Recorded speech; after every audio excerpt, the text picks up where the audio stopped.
Okay, here's a nice challenge. Here is a pocket door, and they want to remove this and put in a swinging door.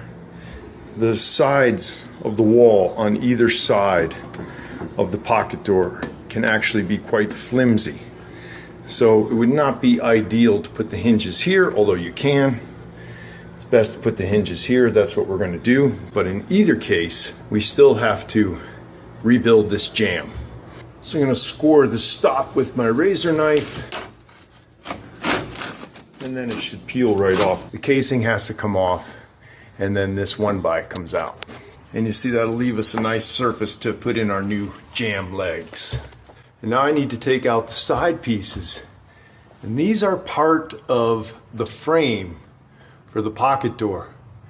So you see how the top of this leg goes up to here?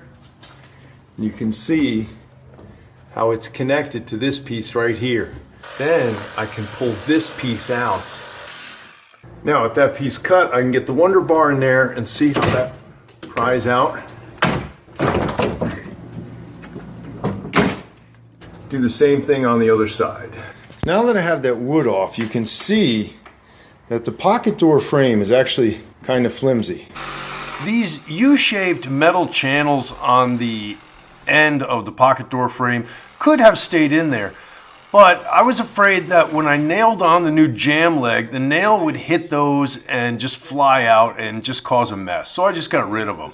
Instead of just slapping my 1x6 on here, I'm going to put a 2x4 between here, because there is going to be a lock in there and it'll give the wall more stability anyway. Now this gap here is about 2 inches.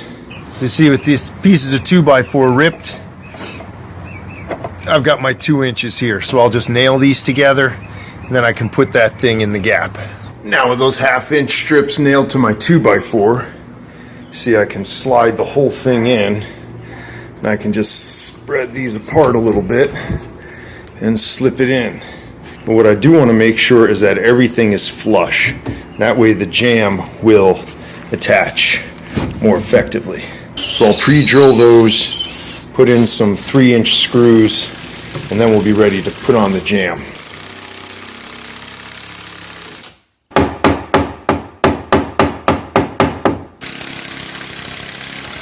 Now with all my screws in there, this is very stable and sturdy. It's not wiggling around. Everything's tight and secure. We'll be able to put a deadbolt in there, and because it's all flush, our jamb leg is going to be able to fit in there.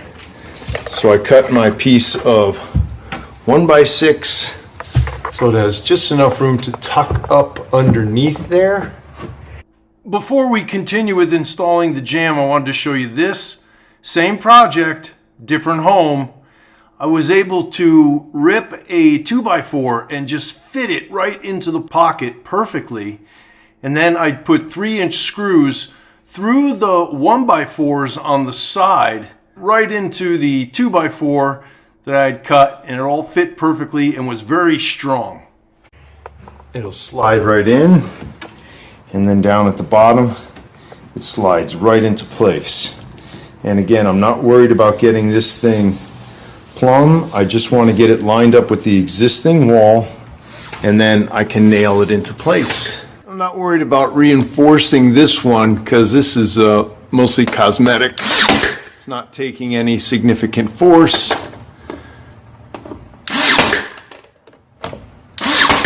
Now we have a new jamb in place, and it's 30 inches wide, which will accept our 30-inch door.